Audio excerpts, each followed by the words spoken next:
Welcome, everyone. We'll begin in just a few moments. We're going to wait for a few more of our guests to log on, and we'll be right with you.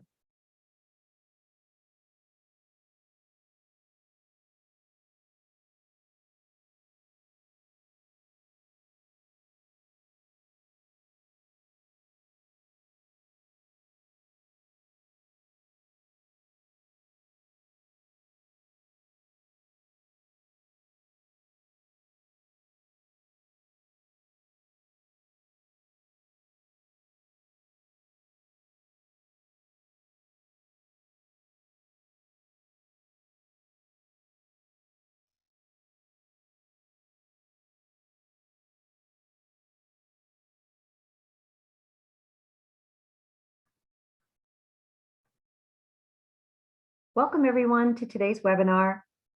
Just wanted to allow for a few more people to log on.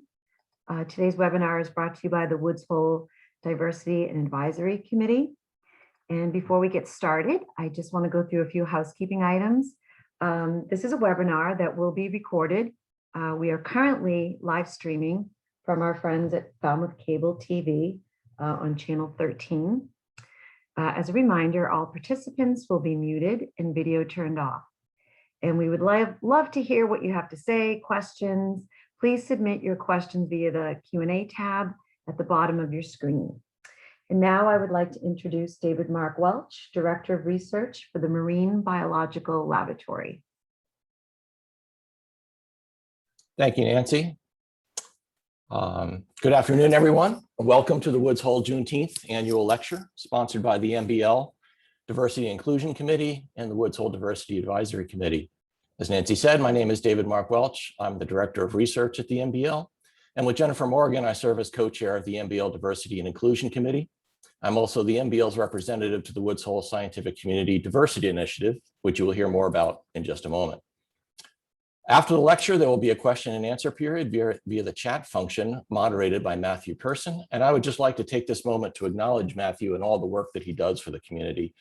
Matt is the technical services coordinator at the MBL Huey Library and works with the Boston Library Consortium and the Biodiversity Heritage Library on issues of equality, diversity, and inclusion in library systems and in the library sciences. He's a longstanding supporter of the Woods Hole International Community and a member of the MBL Diversity and Inclusion Committee. And he's going to be stepping down from the Woods Hole Diversity Advisory Committee this summer after serving 3 very busy and active years. And on behalf of the MBL, I want to thank him for all of his efforts.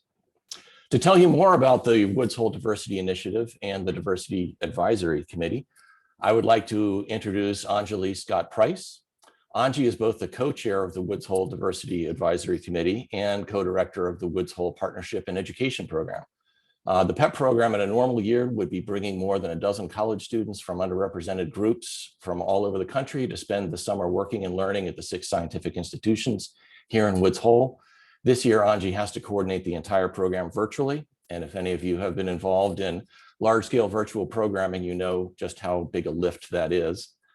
Angie earned her bachelor's degree in civil engineering from Embry-Riddle Aeronautical University in Florida, but came to Woods Hole as a student in the Sea Education Association. I'm sorry, I just froze. In the Sea Education Association Semester at Sea program. And I guess she fell in love with the place the way so many of us do, because I think she stayed here ever since for 10 years, becoming an integral part of the Falmouth community. She's the co-host and producer of The Conversation, a television program on FCTV that provides a forum for discussing issues of race, equality, diversity, and inclusion with a variety of community leaders in Falmouth and beyond.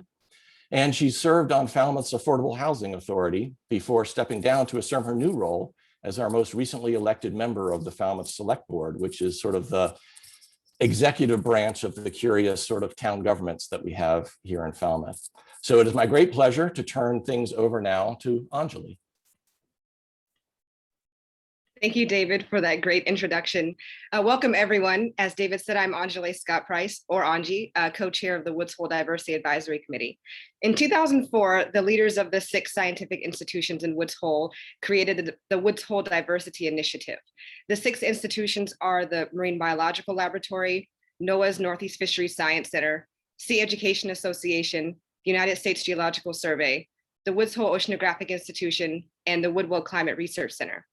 But they quickly realized that they needed a working arm to actually get some work done. So in 2005, the Woods Hole Diversity Advisory Committee was formed, although sometimes we're called the Diversity Action Committee because we often do a lot of work.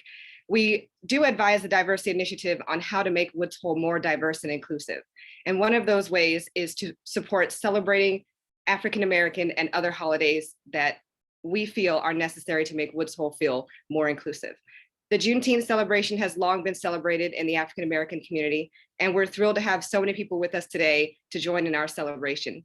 And with that, I'd like to pass it over to Kwanza Johnson, the chair of the Juneteenth committee this year, who has put in a lot of work and effort into making all of the activities this summer happen. Hi, hello everyone. Thank you so much, Angie, for that. And welcome to our Juneteenth lecture this year. My name is Kwanza Johnson. I am the academic programs coordinator and the Juneteenth chair for this year's activities. Today, I have the pleasure of introducing our speaker, Dr. Ashley Robertson-Preston. So Dr. Preston is an author, curator, and currently a lecturer in African American Studies at the University of Florida. She is a proud graduate of Howard University, where she studied African Diaspora History. Her past positions have included serving as director of the Mary McLeod Bethune Foundation National Historic Landmark at my alma mater, Bethune-Cookman University. She also served as the archives technician simultaneously for the National Archives for Black Women's History at the Mary McLeod Bethune Council House, which is also a National Historic Site. She is also an author of a book titled Mary McLeod Bethune in Florida, Bringing Social Justice to the Sunshine State. Dr. Preston is passionate about history, and she believes that preserving it is just as important as sharing it.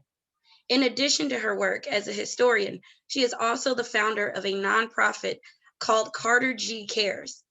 Inspired by her son, who was born prematurely at 28 weeks, the organization provides support for NICU families and high-risk mothers. Ladies and gentlemen, without further ado, I present to you my dear professor and our 2021 Juneteenth speaker, Dr. Ashley Robertson-Preston. Dr. Preston, please take things away.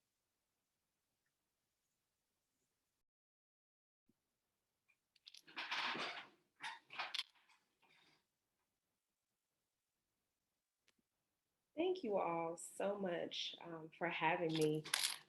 Thanks to the Woods Hole Diversity Advisory Committee, Kwanza Johnson. I just want to take a moment to say that I am so very proud of you. When we think about historically Black colleges and universities and how they transform the lives of their students, you can really see that in the life of Miss Kwanza Johnson. And so when she called me to be the Juneteenth speaker, I did not hesitate because it was just wonderful to see one of my former students now in this amazing position where she is opening up doors in regards to diversity and inclusion. And so I am a proud product of two HBCUs, Bowie State University and Howard University, and I am happy to be returning to my alma mater, Howard University, as an assistant professor of history in the fall. And so I just want to encourage you all to continue to support these institutions. Just as we have Kwanza working with you all, there are many others who are at these HBCUs and thriving, just as we see our vice president, a proud product of Howard University. And so I'm gonna go ahead and jump right into my talk. Today we are taking the time to reflect on Juneteenth. I say reflect and not celebrate. And I'll tell you why I'm saying that we should reflect and not celebrate, because there's a lot of things that we should be thinking about during this time. And I'm going to bring attention to some of those things. But the title of my talk is Collective Action, liberation, and the power of your voice, channeling the energy of Juneteenth. Dr. John Henrik Clarke once said, "History is a clock that people use to tell their political and cultural time of day. It is a compass that they use to find themselves on the map of human geography. It tells them where they are, but more importantly, what they must be." End quote. There are those who believe that teaching any part of history that reveals the racist nature of this country is un-American, and that we should revise curriculums to shield our children from the truth.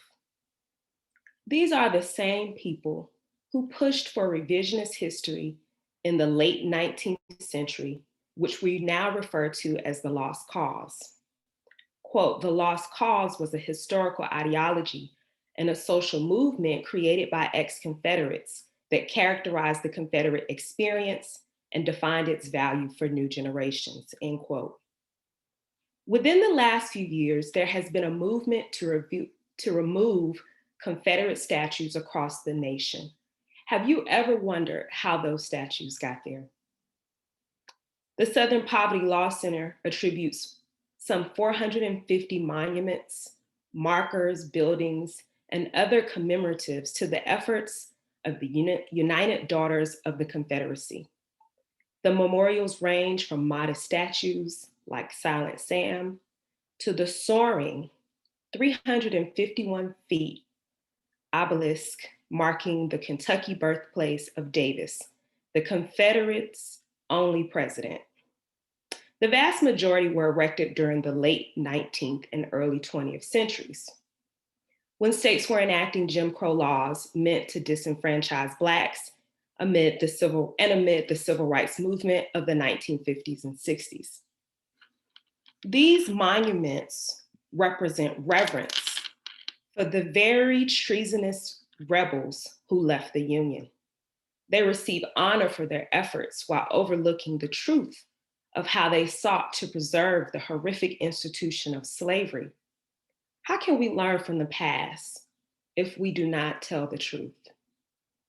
As a historian, I am concerned about what is being taken out of curriculums and textbooks around the country, because I know that there is power in history. There are lessons from the past that we can only learn from by studying accurate history that reveals the good, the bad, and the ugly. This last year, we've seen African Americans disproportionately impacted by the effects of COVID, while simultaneously mourning the loss of George Floyd, Breonna Taylor, and countless others who died at the hands of the police. Yet every year we continue to take this time out to remember freedom. Why? I would argue that today is not a day to celebrate aimlessly, but a day to rededicate ourselves to freedom. Today, we should reflect on how we can use our positions, our privilege, our voices, our resources, and our lives to bring about true liberation. How will you be a part of this? There is an African proverb that states, "If you want to go fast, go alone. If you want to go far, go together." This cogent statement speaks to the power of collective action. How can we channel the energy of Juneteenth to create positive change, to bring liberation, to eliminate disparities, and to level the playing field?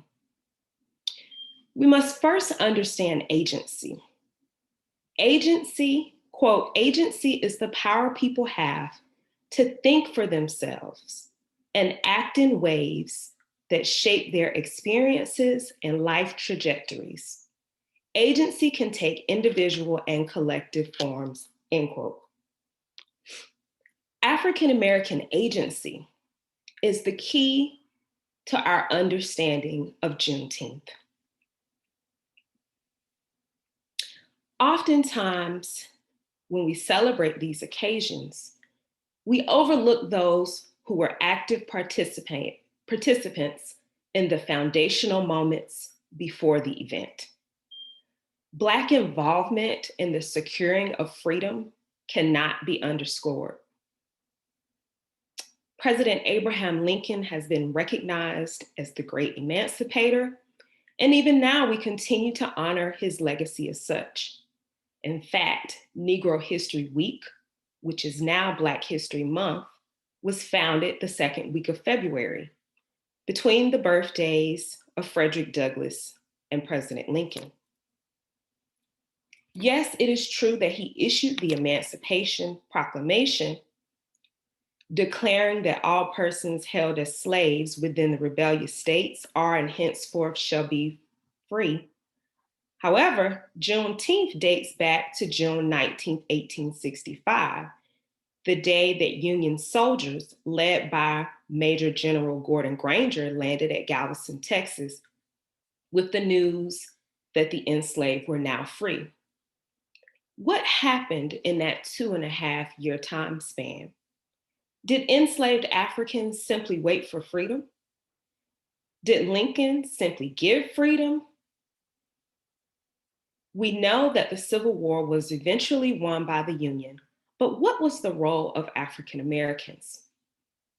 I argue that the participation of African Americans in the Civil War was one of the most important yet unappreciated parts of American history.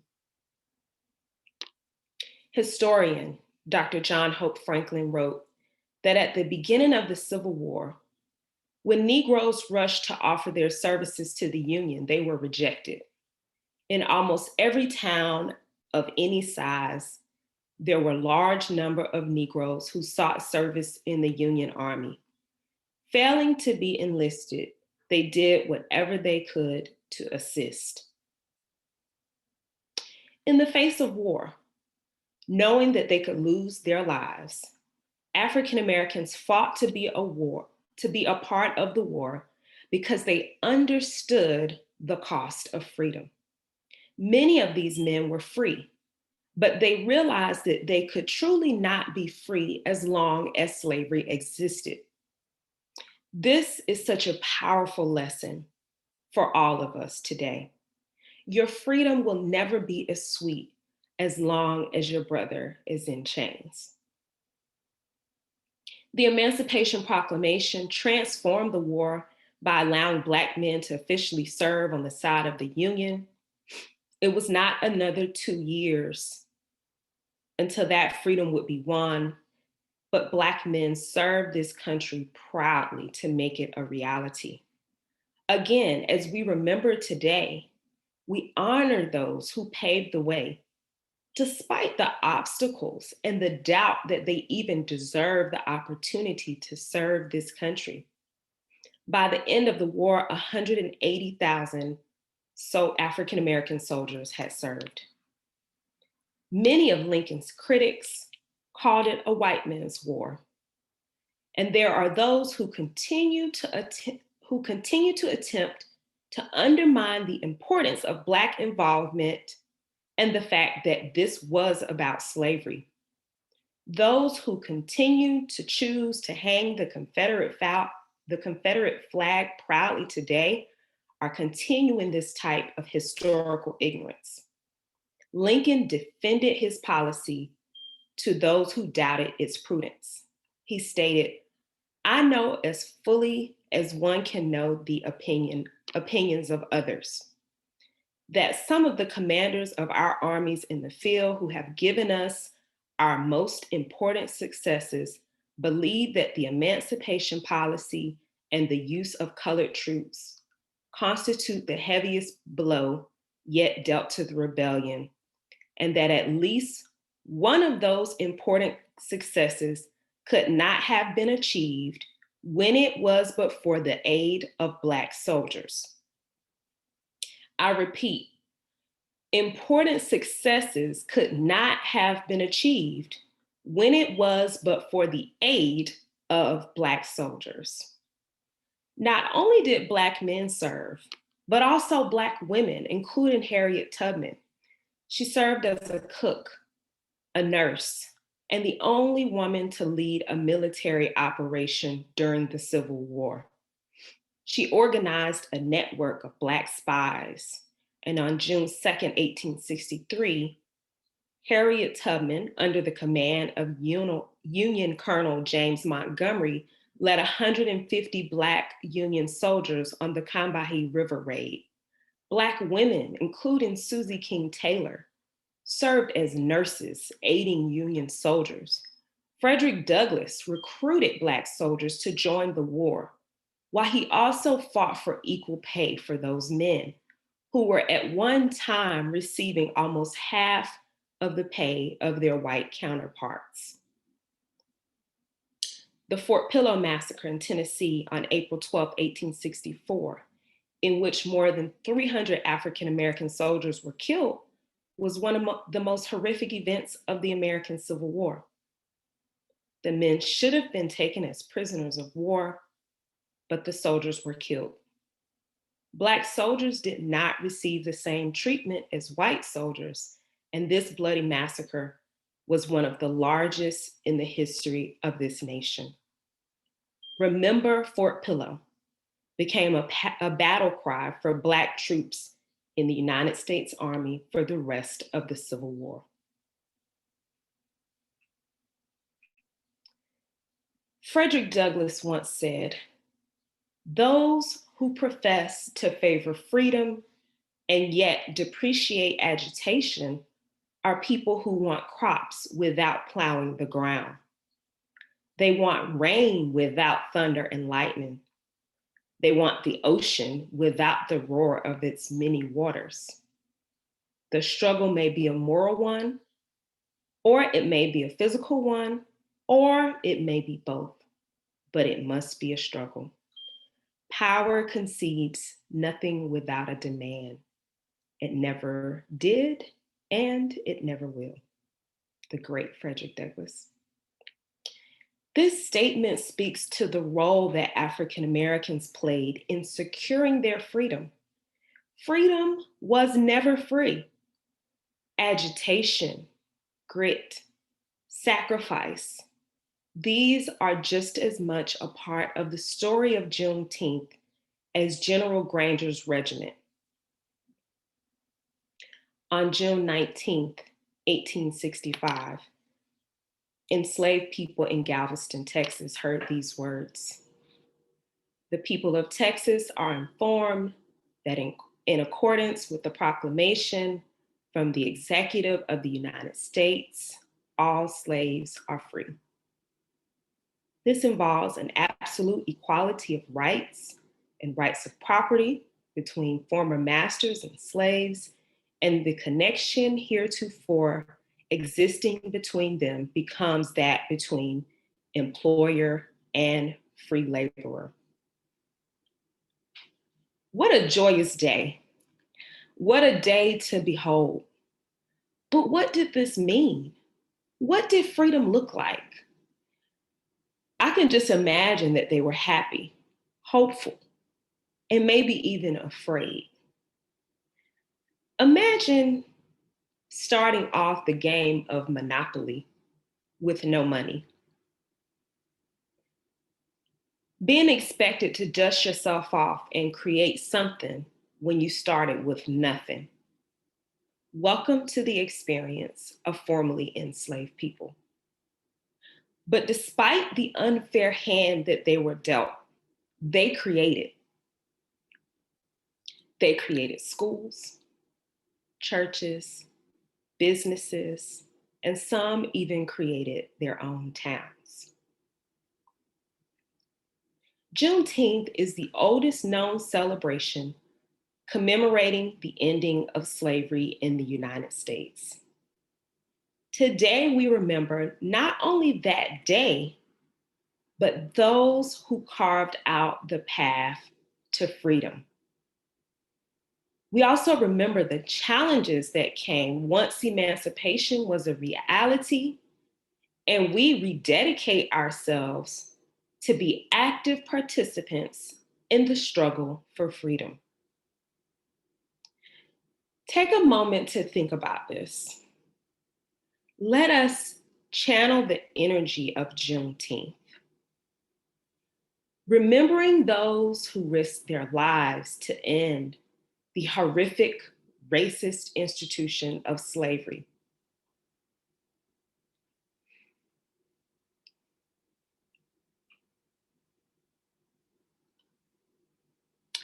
Although there are no longer the chains of slavery, there is mass incarceration, inadequate health care, police brutality, discrimination, and institutional racism that still haunts the Black community. Juneteenth is a day to reflect on where we've come from, but also where we are going. How will we contribute to a more free nation? What will be your role in reshaping the future so that this nation is a more just place? What actions can you take? I challenge you to continue to educate yourselves on the plight of Black America. Today is a step into that direction. There is so much power in your voice. Do not be silent in the face of injustice. Lastly, allow Juneteenth to be the day that you commit to assuring that the promise of freedom to Black America rings true in your community. In her last will and testament, educator and founder of Bethune-Cookman University, Dr. Mary McLeod Bethune once said, "The freedom gates are half ajar. We must pry them fully open." Thank you.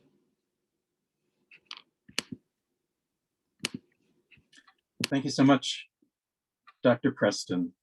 This is Matthew Person speaking. I was wondering, when we would have wanted you to be with us here in Woods Hole today. When in your career, much of it has taken place south of Washington, DC.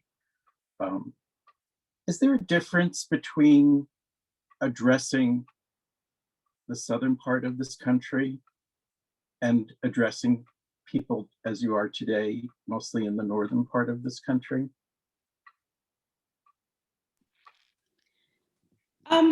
For me, I don't think that there's a difference. I think that there's a misconception about the North versus the South.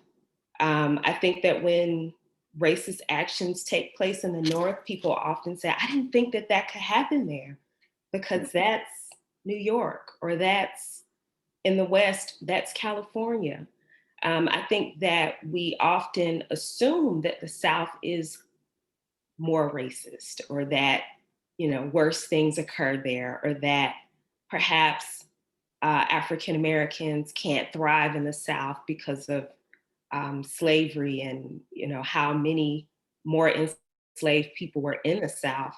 But I think that we have to really take that away from our minds, because if we continue to think like that, we won't be able to recognize the discrimination that takes place in all places across the United States, that it's really embedded in the fabric of this nation. And so, we have to really, really change our minds as it relates to the South.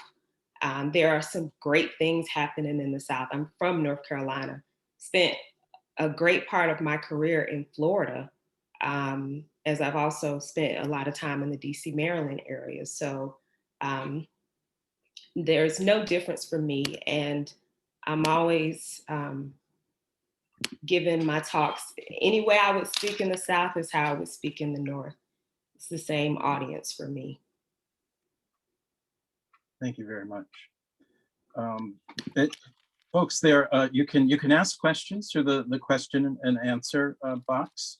Our first question: thoughts on prison pipeline and prison reform? Would the world be more just without incarceration? So there's a really good book that I'm always suggesting to anyone that has any misunderstandings or misconceptions about mass incarceration. The new Jim Crow by Michelle Alexander. I would encourage everyone on the line. That's a book that I try to read or incorporate into most of my classes because she really breaks the idea of mass incarceration down, gives a historical background, and also brings it to the present. And so Angela Davis talks a lot about the abolition of prison and what that would look like. I honestly don't think that that will ever happen in this country, especially because of the sheer numbers of people that this country imprisons. But I do not think that it's a bad idea. I do think it's something that we should start leaning towards, a world without prisons, because what we're doing is obviously not working. There are so many people in prison for things that are minor offenses. You find that although African Americans are only 13% of the population, we make up a large part of the prison population. And so there are disparities relating to this, in which I think that we should begin to think about other options. We've exhausted this idea of prisons, but I don't think that it's going to actually. I don't see the United States without prisons. There was just a report on the radio this morning on how the economic benefit of prisons to the small towns throughout the country that they exist in, as backing up what you're saying, that the country is wedded to the system. And that is what Michelle Alexander talks about. I mean, there are so many companies that rely on, prisoners to do these jobs for 10 cents, 5 cents an hour, when these could be jobs, these could be great jobs for people around the country, so they're able to cut their costs, and then they start relying on prisons to do this work, which is a dangerous place to be in. Yes. This question shifts it a little bit, I think, asked from a younger attendee. Any tips you have for the youth to begin implementing? Any tips you have for youth to begin implementing so we can live a better tomorrow? So I think that a lot of our young people right now are really on such an amazing path. I see them being very outspoken. I see them also just really taking a lot of risks and doing things in a way that they're very bold. What I would encourage our young people to do is to really learn from the past. There are so many mistakes that we could avoid making if we studied the past. In my class, one of the documents that I always have my students to look at, we always read the Montgomery bus boycott and the women who started it. I think that for anyone that intends to be an activist or involved in the movement, this was one of the most successful boycotts in this nation. It lasted over a year. So in a time where we're used to everything being very instant, we're used to, if we go out today and we protest, then we want it to happen tomorrow. If you look at the Montgomery bus boycott and how they were able to sustain themselves for over a year, You look at how they were able to come together, funnel their resources, and stay away from those buses. You know, that's something historically that can really be a tool for those who are organizing in this moment. So one of the things I would just say for young people is to really study the past. Just as if you were playing sports, you would also always want to know the greats in that field. You're not going to be a basketball player without knowing Michael Jordan. You're not going to be a basketball player without knowing Kobe. So always study the past, and leaders always study great leaders so that you can understand how to lead your people. That's great advice. So we have another question about the last 24 hours, when it seems that Juneteenth will be becoming a federal holiday. And the question is just to asking your thoughts about this, the significance. I attended one of the first, speaking for about myself, I attended one of the first elementary schools in New York City, which was integrated in the 1960s. And I noticed on social media in the last 24 hours, some of my friends back from that time had very mixed opinions about Juneteenth as a national holiday. Could you comment on that? Yes. Sorry, I'm writing some notes. So I'll start with the positive. The good thing about the holiday is that you will have more people that will learn about the history of Juneteenth. There will be more people learning about the ending of slavery. Hopefully more people learning about the participation of Black people in liberating themselves, just as I spoke about during my talk. So I'm hoping that being that Juneteenth, that there's always an educational component to Juneteenth, that there will be more people educating themselves on this holiday. However, I would just like to say about the holiday, it is not a remedy for a lot of the things that Black America is experiencing in this moment. You know, for the last year, 2 years, decade, we have been screaming, protesting in the streets about police brutality, and it's still not being addressed. And so it's very hard for me to celebrate. And that's why I said today, I don't want to celebrate Juneteenth, but I want to reflect on Juneteenth. I want to reflect on freedom. I want to reflect on how we make this a more free nation for all. And so I would just say that it's hard to celebrate when there's so many more things that Black America has asked for. There's so many more things on the agenda. There's healthcare. You know, we just experienced COVID. I know a lot of people who have passed away from COVID, African Americans who have passed away from COVID. So the health challenges and all of those things. So, you know, it's a hard space to be in, to celebrate these things when there are so many other things on the Black agenda that are not being addressed. The struggle continues. It definitely does. Yeah.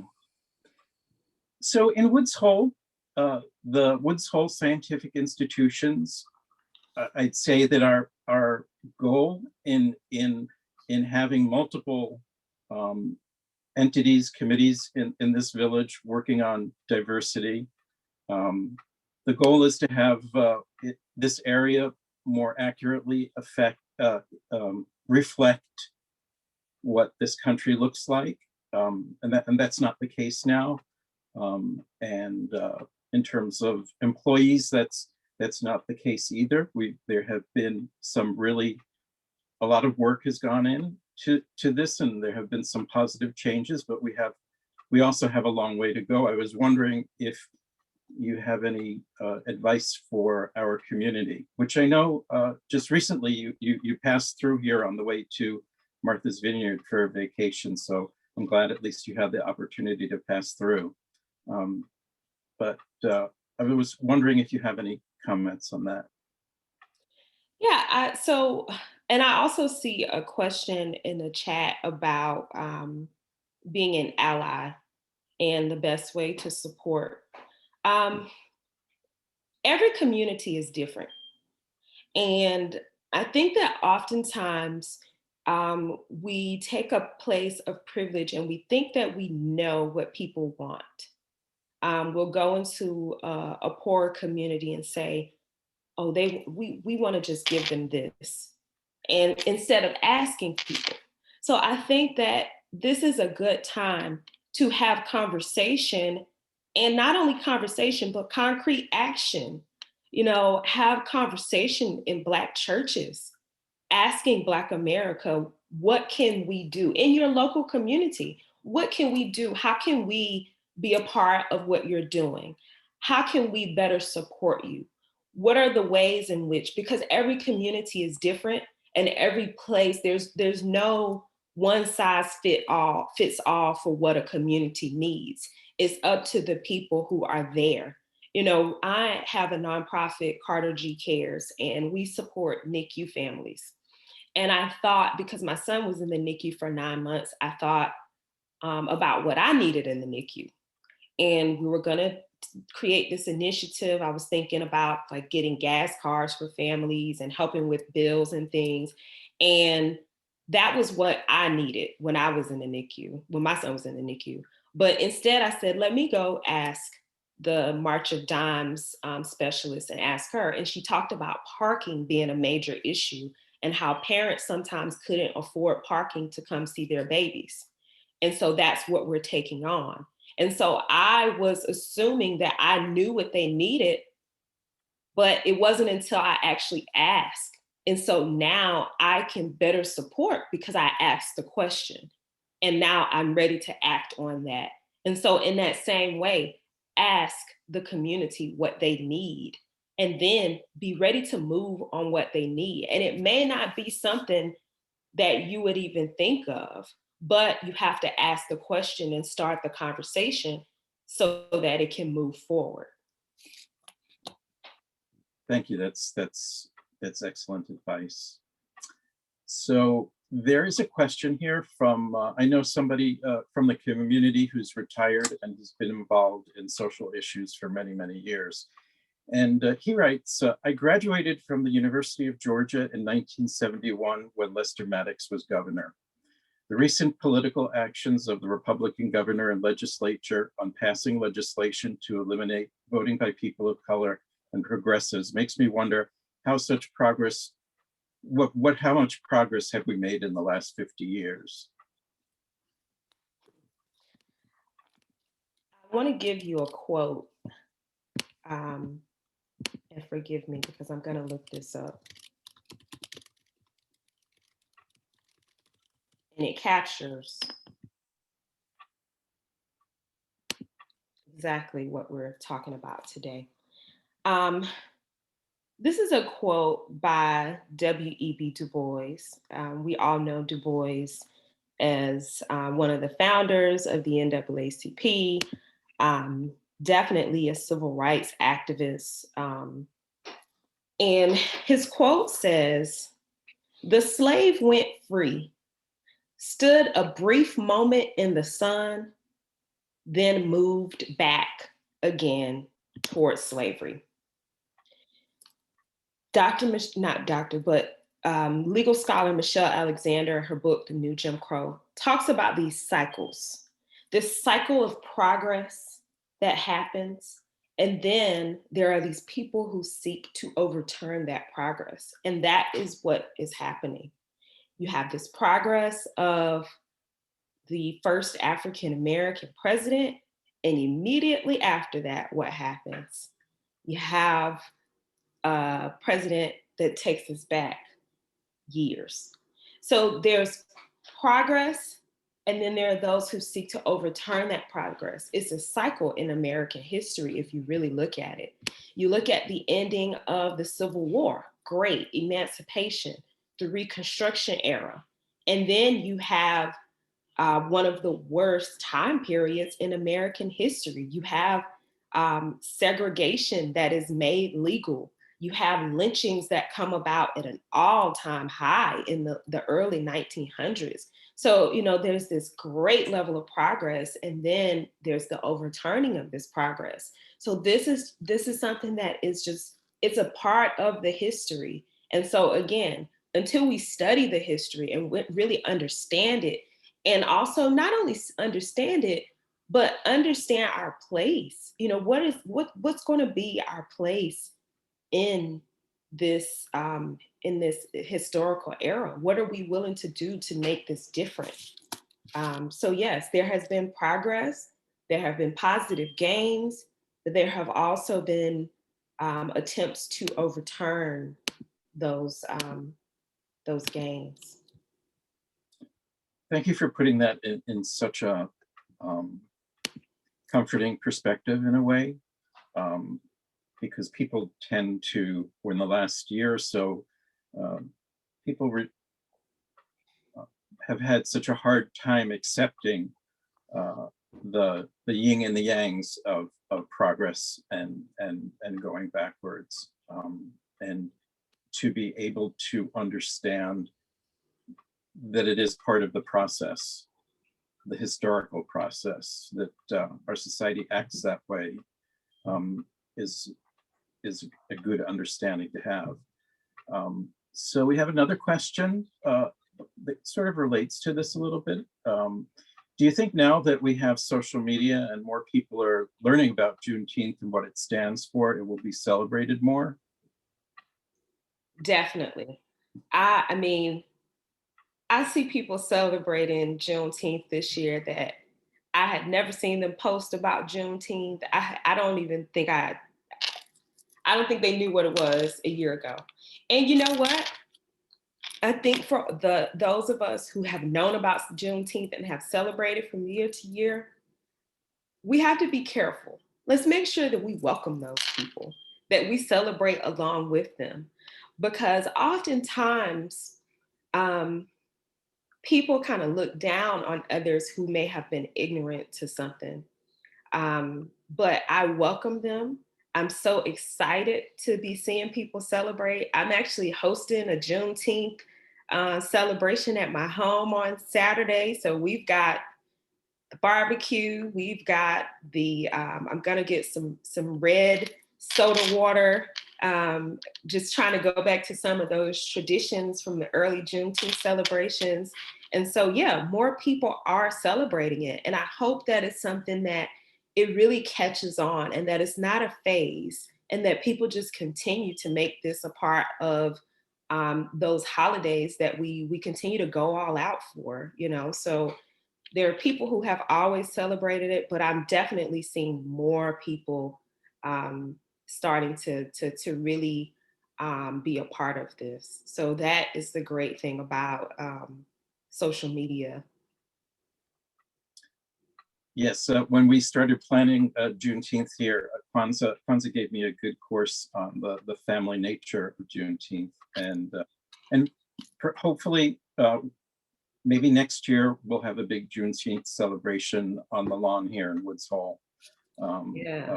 It seems to me that really is what is behind enjoying this holiday. I'd just like to remind everyone to take a look at the chat. Donna Mock has been posting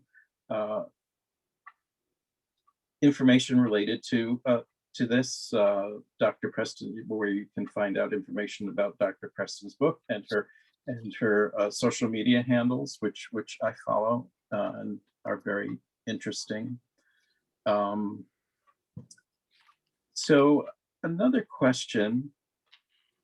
In high school, we read a lot of second-person novels when learning about African diaspora and civil rights, for example, To Kill a Mockingbird. Should the curriculum be changed to implement books that give a first-person perspective on these issues, such as the autobiography of Malcolm X? I think that all of these books are very valid. I do think that there is a place for both fiction and nonfiction, depending on the age and also depending on the interests. But for the sake of history, I believe in using primary sources. Also, really leaning into the Association for the Study of African American Life and History, which was founded by Dr. Carter G. Woodson, who is the father of Black history, the founder of what we know now as Black History Month. The association had a really great Juneteenth program last night. They have Asala TV on YouTube, and Dr. Woodson has a ton of books. The Miseducation of the Negro is one of my favorite. And so the association, they are the fathers of Black history. And so when we're talking about teaching those things, we need to really tap into the experts. And so anybody who is interested in studying Black history, I would encourage you to become a member of ASALA, to really keep up with their YouTube page. They're having lectures. I mean, Pulitzer Prize winning authors. I mean, anyone who's anyone has done ASALA programs, and yearly they have a conference. And lastly, they have a journal, the Journal of African American History, in which they have all of these awesome articles that you can read about Black history. So I lean more towards primary sources, and also really making use of the historians that we have out there that do this work daily. I find as a historian that oftentimes when people look for history, they look at sources that are not necessarily credible. And so I would argue that there are so many historians out there that have social media pages, YouTubes, books, articles that are really take the lessons out of the classroom and make them into something that is easily digested by the common person. Thank you for pointing out how many resources there are out there.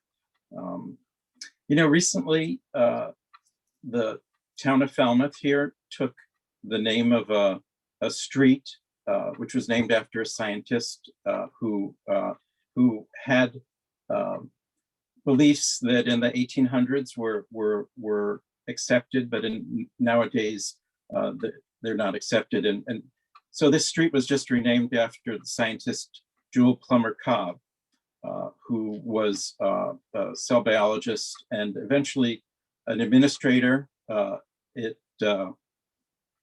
I think, Cal State Fullerton. And she passed away just a few years ago. So it's one way that we're changing things here.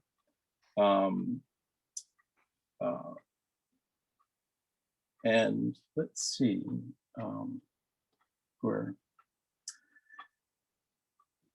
we just have a thank you here.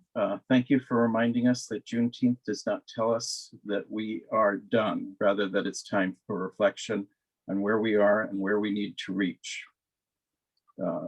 What is still, things still to be done. This has been such an interesting almost hour now for our community. We thank you for agreeing to be our lecturer this year. You have enabled us to look at things a little more clearly than a community of scientists does. Although I should say that there are individuals here who have worked really hard in the last year and the last few years to help this community see where we are at in terms of diversity, equity, inclusion, racial justice, and things we need to learn and so on. So it's a great honor to have you here to show us how to use your own words, how to use our lives to bring about true liberation. Thank you so much for having me. Yeah, so thank you for showing us the importance of every voice in the process of making change take place. So as we know, Saturday is Juneteenth, so we all still have 2 days to take our own hashtag Freedom Walk, as Kwanza has charged the community to go out, and we planned this during the pandemic, so that's why we're virtual. But people can still go out and do their own Freedom Walk to reflect on where things are at and where we're going. We also thank the Woods Hole diversity community, led by the science institutions here in Woods Hole, the Marine Biological Laboratory, the Woods Hole Oceanographic Institution, the Sea Education Association, the Woodwell Research Center, the National Oceanic and Atmospheric Administration, and the U.S. Geological Survey. All these institutions are also celebrating Pride Month this month. Our Juneteenth celebration continues at 6:30 p.m. tonight, and all are welcome to attend without registration the STEM Fest Film Festival, a celebration of African American and Caribbean STEM professionals on Cape Cod. Students at Falmouth and Mashpee High Schools here on the Upper Cape have created a series of short videos interviewing African American STEM professionals who work in a variety of science and technology careers. And if you go to woodsholediversity.org/Juneteenth, you can get the link to that. Finally, as one housekeeping, tomorrow, Friday at 8 p.m., the first Marine Biological Laboratory Friday evening lecture of 2021 will be held. And the title of that is The Biological Revolution in Mental Health Care and Its Aftermath: Why It Happened, Why It Stalled, and what might happen again. And this will be given by Ann Harrington, who is the Franklin Ford Professor of the History of Science at Harvard University. And you'll find a link to this on the mbl.edu homepage. Again, Dr. Preston, it's been an honor to have you here on behalf of the Woods Hole community. We hope to see you again in person in one of our auditoriums to speak to us, and perhaps maybe to speak to some of the students who make their way through here during the year, learning how to be scientists, because we always try to give them a little bit of history, and the history you've given us has been very, very enriching. So I'd like to thank you, and I'd like to thank everybody who's listening in to this event for being here today, and everybody have a good Juneteenth. Thank you, Matt, and thank you again, Dr. Preston. I will be in contact with you. Thank you so much for all of your words and your wisdom, and for being with us, even as Matt mentioned, virtually. Thank you so much. A lot of it really resonated with me, and I hope that it did with our viewers as well. So thank you all, and thank you for joining us. Have a great day. Happy Juneteenth. Bye-bye.